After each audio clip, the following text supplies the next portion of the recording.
اس کے بعد کا لاسٹ کوشچن ہے جی، جس میں رائی کے دانے کے برابر بھی تکبر ہوگا جنت میں نہیں جائے گا۔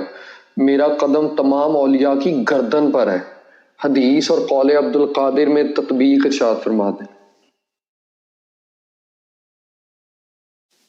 اپنا مرتبہ بیان کرنا بیٹے یہ تکبر تو نہیں ہوتا نا۔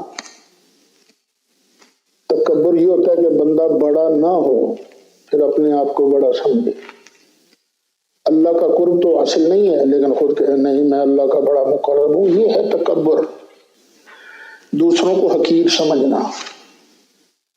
لیکن جب اللہ انعام کرتا ہے تو کہتا ہے اما بنعمت ربک فحدث، تیرے رب نے جو تجھ پر انعام کیا ہے نا اس کو بیان کر۔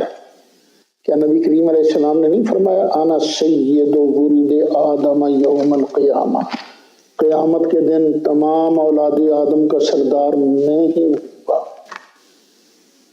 یہ کوئی نص نہیں ہے کہ سرکار غوث اعظم نے یہ کہا تھا، وہ حدیث نہیں ہے، یہ ان کا فرمان ہے، اور جتنے بھی نیک لوگ ہیں وہ اس کو مانتے ہیں۔ ہو سکتا ہے اللہ کا ہی آرڈر آ گیا ہو، دل میں آیا ہو کہ چلیے کہ، تو پھر تکبر کہاں رہا۔ ایسے جتنے بھی اولیاء اللہ ہیں وہ سارے یہی کہتے ہیں کہ ہماری گردنوں پر سرکار غوث اعظم کا قدم ہے۔